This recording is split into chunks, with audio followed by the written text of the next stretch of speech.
जय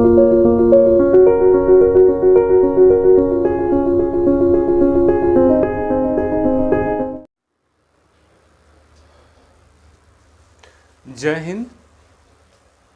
हम लोग आज शुरू करने वाले हैं जीव विज्ञान की एक महत्वपूर्ण श्रृंखला में चल रहा जीव जंतुओं का वर्गीकरण, और उसमें हमने संघ प्रोटोजोआ लगभग कर लिया था। प्रोटोजोआ में जो उस संघ के जो जीव हैं उनसे होने वाली रोग और तमाम बातों को भी हमने डिस्कस किया था इसके पहले वाले वीडियो में। एक जानकारी आपको दे दिया जाए कि हमारी जो ऑफलाइन कोचिंग है वो शाम को बनारस में रन करती है, पांडेपुर एरिया है दैट इज़, वहाँ पे रन करती है फ्रॉम 3 to 7। इसमें ज़्यादातर जीएस सिविल ओरिएंटेड और उसमें पढ़ाया जाता है, जिसमें लैंग्वेज में इंग्लिश और हिंदी भी पढ़ाई जाती है। तो कई बार परीक्षाओं में ये देखने को मिलता है कि आपका बेसिक तो ठीक है बट लैंग्वेज के लेवल पे आप हर जगह मात खाते हो। हम हिंदी हमारी एक भाषा है, राज्य भाषा है, लेकिन फिर भी हम हिंदी से बहुत गलतियां करते हैं और इसी का हमें खामियाजा हिंदी वाले पेपर में उठाना पड़ता है। तो इंग्लिश तो छोड़िए, वो तो परदेसी भाषा है, वो अंग्रेज़ सब आए और आ करके हम लोगों को क्लर्क बनाने के चक्कर में अंग्रेजी छोड़ गए, और अंग्रेजी तो हमें आती नहीं है, अगर आती भी है तो वो टूटे हाथ पैर वाली अंग्रेजी आती है। हिंदी लेकिन अपनी लैंग्वेज है, तो इसको अच्छा कर लीजिए। अगर ये सब चीज़ें करनी है तो हमारे जो सेंटर है बनारस में, वहाँ पे आप विज़िट कर सके अपना एडमिशन इंश्योर करा सकते हो, और बहुत ही शानदार होता है। ऐसी ही कक्षाएँ चलती हैं, लेकिन वहाँ पे क्रॉस क्वेश्चनिंग और एनकाउंटर्स होते हैं। मतलब कि जीएस में अगर मैं कुछ पढ़ा रहा हूँ तो उसमें आप सामने से अपनी जो क्वेरी है उसके क्वेश्चंस पूछ सकते हैं। ये सुविधा यहाँ पे कम होती है या उतनी फ्रिक्वेंट नहीं होती, क्योंकि भाई अगर आप YouTube देख रहे हो तो आपने क्वेश्चन, मान ली हम लाइव क्लासेस लेना शुरू कर रहे हैं, आपके 10 क्वेश्चन आएंगे, उनमें से एक आंसर हो पाएगा, बाकी सब ऐसे फ्ली ओवर हो जाएंगे। तो अगर आपकी जानकारी में कोई ऐसा हो या आप में से कोई करना चाहता हो तो ये पांडेपुर में हमारा सेंटर है, और यहाँ पे आकर के आप अपना दाखिला ले सकते हैं। इवनिंग बैचेज अभी चल रहे हैं और हमें लग रहा है कि काफ़ी मात्रा में छात्र भी आ रहे हैं। चलिए आज के टॉपिक पे शुरू करते हैं। बायोलॉजी में एनिमल किंगडम क्लासिफिकेशन में हमने सबसे पहला कर लिया था, कौन सा कर लिया था, इधर देखिए। हमने जो किया था उसका नाम था फाइलम संघ प्रोटोजोआ, और प्रोटोजोआ में हमने पहला संघ कर दिया था संघ प्रोटोजोआ। दोनों लैंग्वेज में बताने की कोशिश कर रहे हैं, तो किसी मीडियम के स्टूडेंट दुखी ना हो, वो यहाँ पे देखते रहे, सबके लिए मिलेगा। संघ प्रोटोजोआ, इसको अंग्रेजी में ऐसे लिख सकते हैं प्रोटोजोआ। मैंने बताया था कल की क्लास में कि प्रोटो मतलब होता है प्रिमिटिव माने आद्य, और जोआ मतलब होता है एनिमल्स, या जोआ मतलब जंतु। तो हमने देखा संघ प्रोटोजोआ, इसमें हमने बताया कि इनका जो पूरा शरीर होता है सिंगल सेल में होता है, ये नंगी आँखों से नहीं देखे जा सकते, और ये ज़्यादातर ये लिक्विड या एक्वेटिक फॉर्म्स में मिल जाते हैं, और इनमें से कई हैं अमीबा के बारे में चर्चा हुई थी, कुछ बातें इसमें रह गई हैं। आप देखेंगे तो यहाँ पे इसके एग्जाम्पल्स में जो हम लिखेंगे, एग्जाम्पल्स इसमें कौन कौन सी चीज़ें हैं बताइए आप। एक तो है अमीबा, जैसे आप अमर कहते हैं, मैंने बताया था। दूसरा है युगलीना, और तीसरा क्या है बच्चों, पैरामीशियम। अमीबा, युगलीना और पैरामीशियम, ये तीन रिनाउंड जो है इसके जीव हैं, जिसमें अमीबा को हमने बोला था कि ये अमर है, और इसका जो शरीर है वो इर्रेगुलर शेप में है, इर्रेगुलर शेप में है इसका शरीर। और क्या है, युगलीना के बारे में हमने अब आज आपको बताने जा रहे हैं कि ये जो युगलीना होता है ना, ये इम्पोर्टेंट है। क्यों इम्पोर्टेंट है? क्योंकि ये आधा जानवर है, मतलब आधा जंतु है और आधा पौधा है। तो इसको बोलते हैं कि it is connecting link between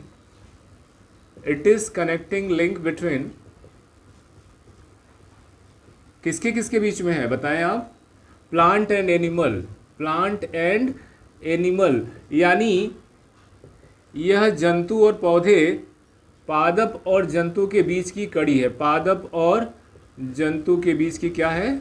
कड़ी है। इसका मतलब यह है, यूग्लिना देखिए शक्ल में कैसा दिखाई देता है। एक रफली डायग्राम हम ड्रॉ करते हैं लगभग तमाम इंसेक्ट का।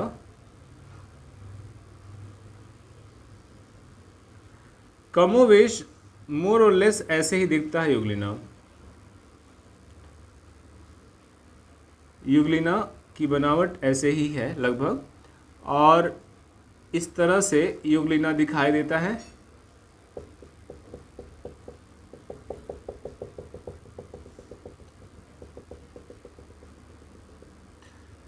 तो यह है यूग्लिना। इसमें दोनों लक्षण होते हैं, एक तो ये फोटोसिंथेसिस करके सूरज की रोशनी से अपना खाना भी बना लेता, तो ये पौधे वाले गुण हैं। ये फोटोसिंथेसिस करता है और ये स्वयं पोषी होता है, मतलब अपना फूड खुद बनाता है। जैसे पौधे अपना खाना खुद बनाते हैं, उसी तरह से ये भी अपना खाना खुद बनाता है। ऑटोट्रॉप्स अंग्रेजी में इसको बोलते हैं। ऑटोट्रॉप्स होता है, ऑटो मतलब खुद का, ट्रॉप्स मतलब फूड बनाना, ऑटोट्रॉप्स होता है ये। और इसमें ये है तो जीव, लेकिन ये पौधों जैसी इनकी क्रियाविधि होती है, तो इसलिए इसे कनेक्टिंग लिंक बिटवीन प्लांट और एनिमल कहते हैं। पैरामीशियम की बात करेंगे तो पैरामीशियम मतलब ऐसे याद रखिएगा, पैरागॉन हवाई चप्पल। क्या याद करेंगे? पैरागॉन हवाई चप्पल। और चप्पल देखिए है ना, चप्पल ऊपर से देखते हैं, कुछ लोग जो है कई बार ऐसी हरकतें कर देते हैं कि चप्पल नीचे से भी देखने को मिल जाती है। अब देखिए इनका आकार चप्पल की तरह होता है।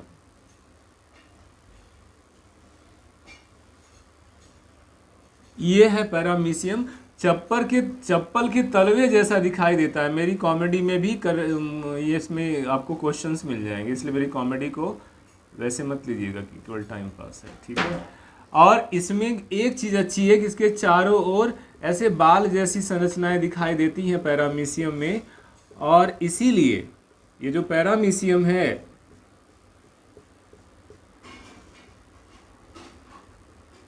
ये बाल जैसी संरचना क्या कहलाती है बच्चों? इसे सीलिया कहते हैं। ये इसका सेंस ऑर्गन भी है।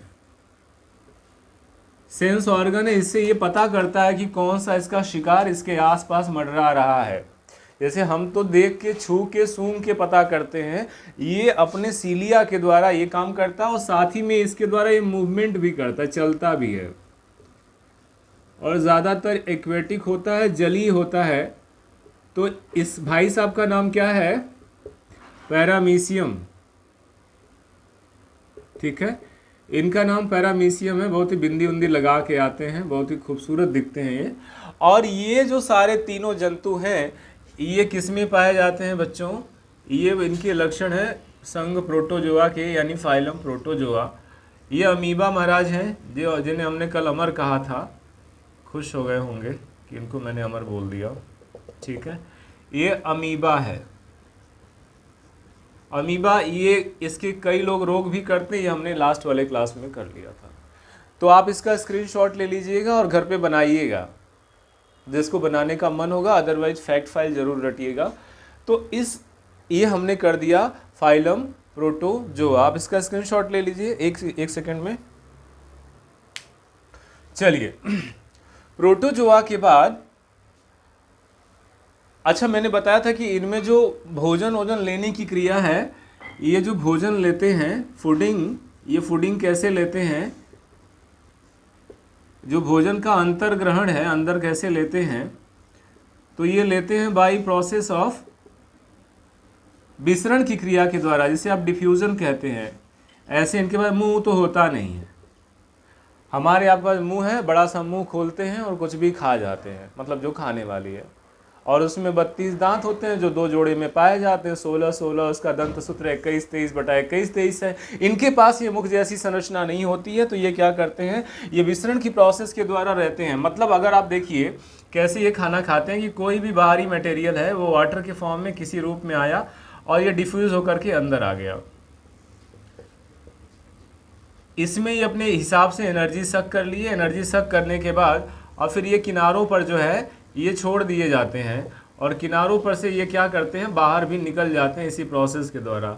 मतलब कि ये पतली सी झिल्ली के द्वारा अंदर खाना खाता है और पतली सी झिल्ली के द्वारा, जिसे आप कहते हैं मलमूत्र आदि, त्याग देता है ये। भाई इसके लिए मलमूत्र नहीं है, लेकिन ये जो एक्सक्रीटा है, एक्सक्रीटरी मटेरियल है, वो निकाल देता है। तो हमने कर लिया संघ प्रोटोजोआ। दूसरे पे हम बात करते हैं, चलिए इसको मिटाते हैं। ठीक है, इसको मिटा दिया जाए, नहीं थोड़ा जगह नीचे कर लेते हैं। पहला संघ प्रोटोजोआ है, दूसरा संघ जो है बच्चों ये पोरीफेरा है। देखिए कैसे जंतु कॉम्प्लेक्स हुए, हमारे तक आते आते, हमारे आपकी तक आते आते, जिनके पास 2 हाथ, 2 आँख, 2 कान, 1 मुंह, ये सब है, और हम दुनिया का सबसे कॉम्प्लेक्स ब्रेन है, सबसे इवॉल्व्ड ब्रेन है। इसे बनने में 1 साल थोड़े लगा है, इसे बनने में लग गए हैं करोड़ों साल। और हमारी शुरुआत यहाँ से हुई है, यानी हमारे ये पूर्वज हैं, इनको प्रणाम कर लीजिए, ये हमारे पूर्वज हैं। एक कोस की सबसे पहले समंदर में क्या हुआ था, सबसे पहले समंदर में जब करोड़ों साल पहले आसमान से बारिश हो रही थी, बिजली कड़क रही थी, तो कुछ नहीं था धरती पे, न पेड़ था, न पौधा था, न हवा था। लेकिन समंदर में जब वो बिजली कड़की और समंदर में कुछ नाइट्रोजन के कंपाउंड आपस में मिले तो प्रोटीन बना लिए, और प्रोटीन बनने के बाद में वो वही प्रोटीन वायरस बना, और उसी वायरस, मतलब हमारा पहला एंसेस्टर वायरस है। वायरस से आगे चल करके यूनिसेलुलर, फिर बाद में मल्टी सेलुलर ऑर्गेनिज्म बनेंगे। मतलब ये हमारे फोर फादर हैं, इनको प्रणाम करना जरूरी है। दूसरा आता है संघ पोरीफेरा। पोरीफेरा, इसका मतलब, इसका अंग्रेजी मतलब समझिए कि पोरी को हम कहेंगे पोरस, पोरस मतलब छिद्रयुक्त। इनके शरीर में छेद होता है, छेदी लाल है ये छेदी लाल है। कौन पिक्चर देखे हैं आप, दबंग देखे ना, पता नहीं। संघ पोरीफेरा, पोरस मतलब छिद्र है, और फेरा, फेरा मतलब होता है बॉडी, शरीर। इन दोनों को अगर आप सामासिक कर देंगे तो ये क्या हो जाएगा, इनका शरीर कैसा होता है बताइए, इनका शरीर होता है छिद्रयुक्त, और इनका पूरा शरीर छिद्रयुक्त होता है, और छेद वाले शरीर से इनका सारा काम होता है। ठीक है, आपके शरीर में लिमिटेड छेद है, इनके शरीर में अनलिमिटेड छेद है, मतलब केवल छेद ही छेद है। अब देखिए कि अगर हम एक चित्र बनाएंगे तो आप चिन्ह जाएंगे, इनको पहचान जाएंगे। देखिए यही हैं ये लोग, इनका शकल ऐसे होता है खीरा की तरह बिल्कुल, लेकिन बड़े काम के होते हैं ये। जापान चीन में इनकी बड़ी इज्जत है भाई। ये इस तरह से दिखाई देते हैं, देखिए कितना सुंदर लग रहा है, एकदम बढ़िया सा। जैसे खीरा 3 ठो रखा हुआ है।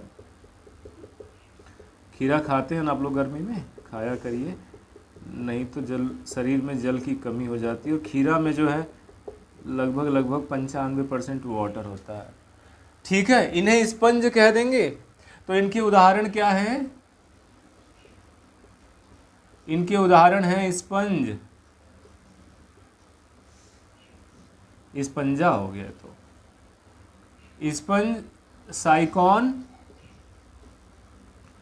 और मायोनिया। स्पंज, साइकॉन और मायोनिया 3 इनके उदाहरण हैं। और ये साइकॉन है, इसको क्या बोलते हैं, साइकॉन। देखिए चित्र भी बनाने की सुविधा है यहाँ पे। और ऐसा ही कुछ स्पंज होते हैं, आपने देखा होगा कि आपकी जो गाड़ी की जो गद्दी उद्दी बनी रहती है, सीट बना रहता है गाड़ी का, उसमें छेद रहता है, वो भी तो स्पंज है। जापान और चीन के समंदर में ये बहुत ज़्यादा मात्रा में मिलता है, और वहाँ के लोग इसका कई तरह से यूज़ करते हैं स्पंज का। घर की दीवार को अगर साउंड प्रूफ बनाना होगा तो क्या करेंगे, स्पंज की कोटिंग करा देंगे, और बाद में हल्की सी पेंट मार देंगे, तो जो भी आवाज़ जाएगी वो गूंजेगी नहीं, उसका इको नहीं होगा, वो क्या हो जाएगी, वहीं पे एब्जॉर्ब हो जाएगी। तो साउंड रिफ्लेक्शन वाले जगहों पे इसे साउंड एब्जॉर्बर की तरह यूज़ करते हैं, कई बार सिनेमा हॉल और बाकी जगहों में। एक काम तो स्पंज ने ये कर दिया। दूसरा काम स्पंज का जो है वो वहाँ की महिलाएं, आप जानते हैं जापान की महिलाएं दुनिया में खूबसूरत महिलाओं में से एक मानी जाती हैं, और जापान और चीन की महिलाएं अपने नहाने के लिए बाथिंग स्क्रब के तौर पे इससे रगड़ती हैं शरीर पर, और बहुत ही सॉफ्ट होता है ये। तो दो पर्पज़ में आ गया, और भी न जाने गद्दी बनाने में, जो गाड़ियों की सीट बनाने में यूज़ होता है। तो इसके कई मतलब कुदरत के द्वारा बनाए गए ये पोरीफेरा संघ के जंतुओं के कई यूज़ हैं। ठीक है, तो आप बताइएगा कमेंट में कि कभी इस तरह से समंदर में जाने का, और इसे स्कूबा कहते हैं, वहाँ पे जाने का आपको मौका मिला है क्या? अगर मिला है तो आपने कुछ रंग बिरंगी चीज़ें नीचे देखी हैं? अगर ऐसा है तो कमेंट में ज़रूर लिखिएगा, नहीं होगा तो चले जाइएगा, क्या करना है।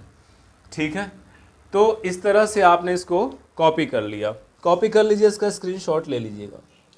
ठीक है, इसके बाद हम लोग आगे बात करने वाले हैं। ठीक है, चलिए आगे लिखते हैं।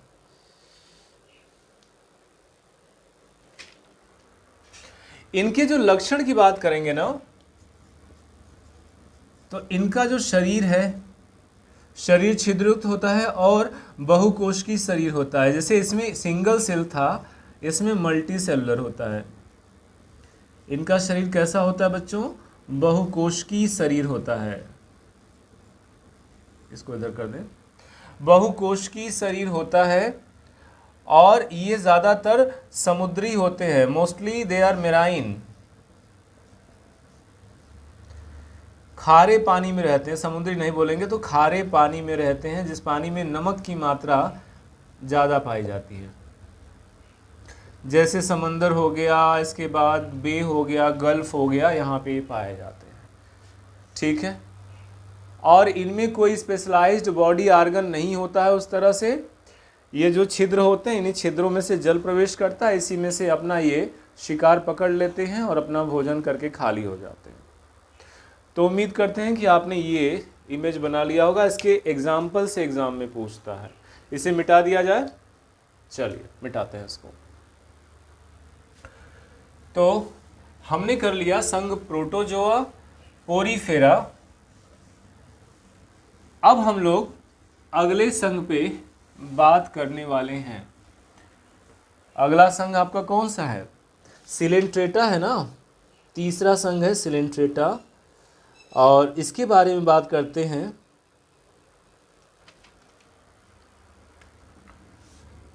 तीसरा संघ है Coelenterata.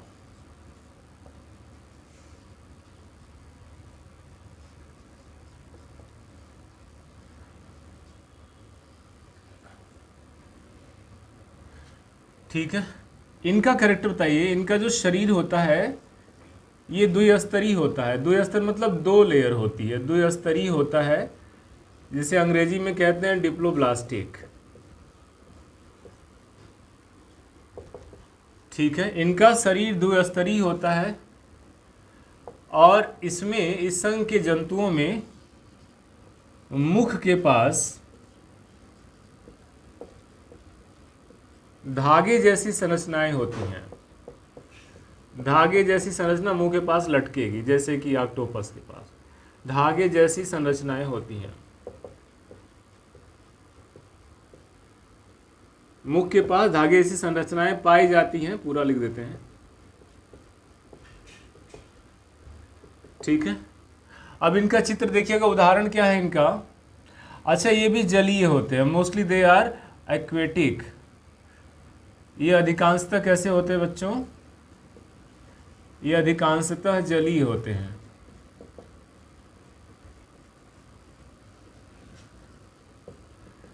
Mostly they are aquatic. अंग्रेजी भी सुन लीजिए, मोस्टली दे आर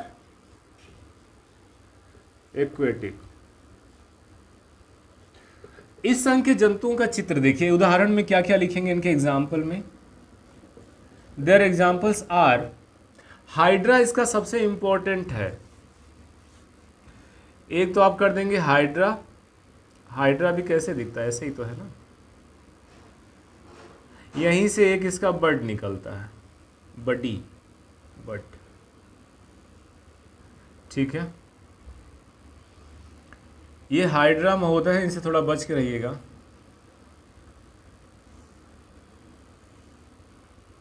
इनमें भी पुनरुद्भवन की क्षमता होती है। देखिए मुंह के पास धागे जैसी संरचनाएं लटक रही हैं ना, ये हाइड्रा का लक्षण है।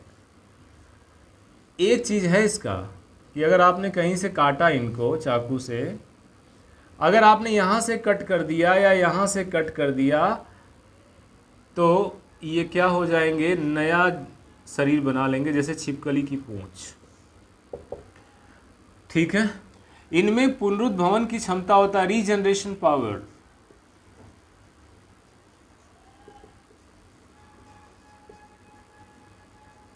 हाइड्रा में एक रीजनरेशन पावर होती है। अगर आपने यहां से कट लगा दिया, मैंने अमीबा को भी बताया था, तो ये दूसरा ये न्यू बना लेंगे, न्यू हाइड्रा बना लेंगे। भारत की कई ऐसी सबमरीन है जिनका नाम हाइड्रा से शुरू होता है, क्योंकि ये पानी में अंदर तक पेनिट्रेट करती हैं। ठीक है। तो आपने देखा कि इस संघ के जंतुओं में जो इंपॉर्टेंट एनिमल है उसका नाम है हाइड्रा। संघ सिलेंडर है, वो जेलीफिश है, सी एनीमोन है और मूंगा है। जेलीफिश, तो हाइड्रा हो गया, दूसरा एग्जांपल हो गया जेलीफिश। जेलीफिश कैसे दिखाई देती है, देखिए अगर मैं गलत नहीं हूं तो ऐसे ही दिखाई देती है।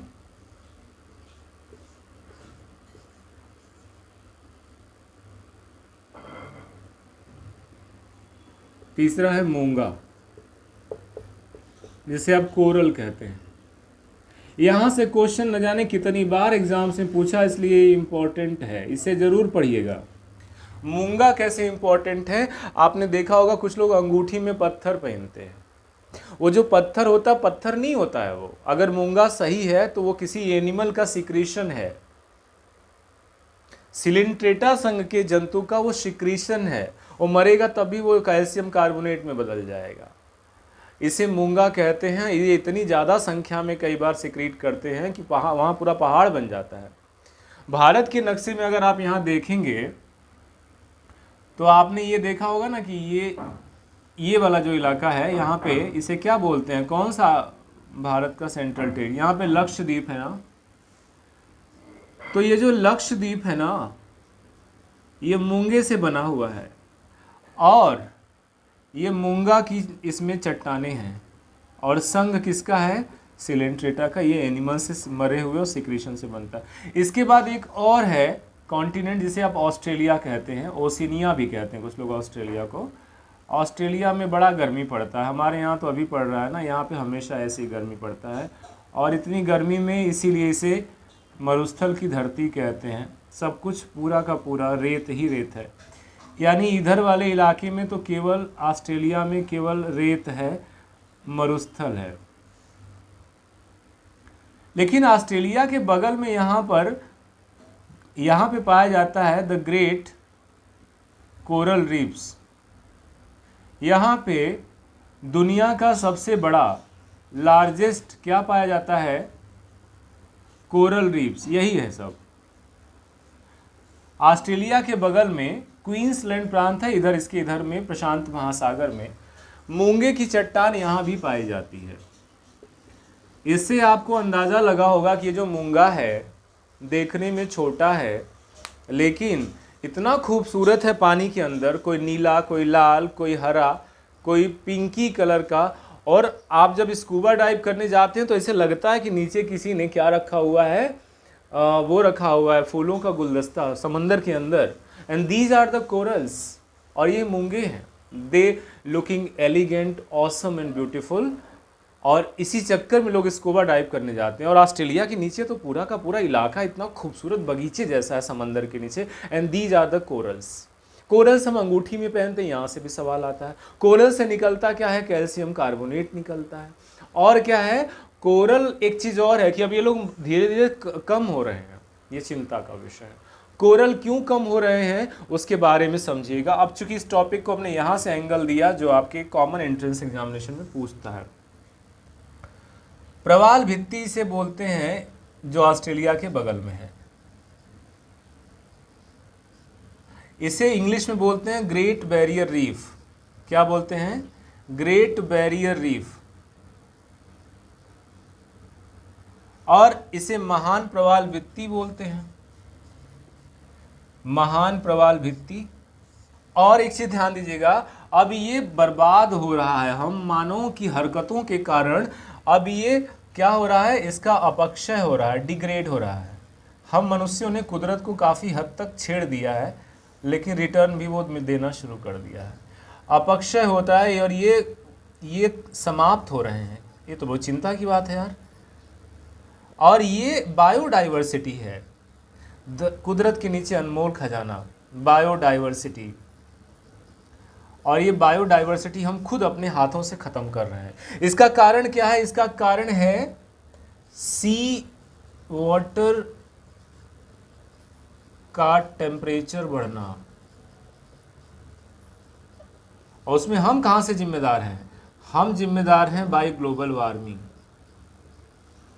खूब एसी लगा के आराम से एसी कमरे में रहिए, कार में भी एसी लगाइए, संभव हो तो कपड़ों में भी लगा लीजिए, और इसके लिए तैयार रहिए, क्योंकि एसी से निकलने वाली क्लोरोफ्लोरोकार्बन गैसें जो होती हैं जा करके वायुमंडल में छेद करती हैं ओजोन के लेयर में। और आप जानते ही, बाकी तो आप खुद ही ज्ञानी हैं।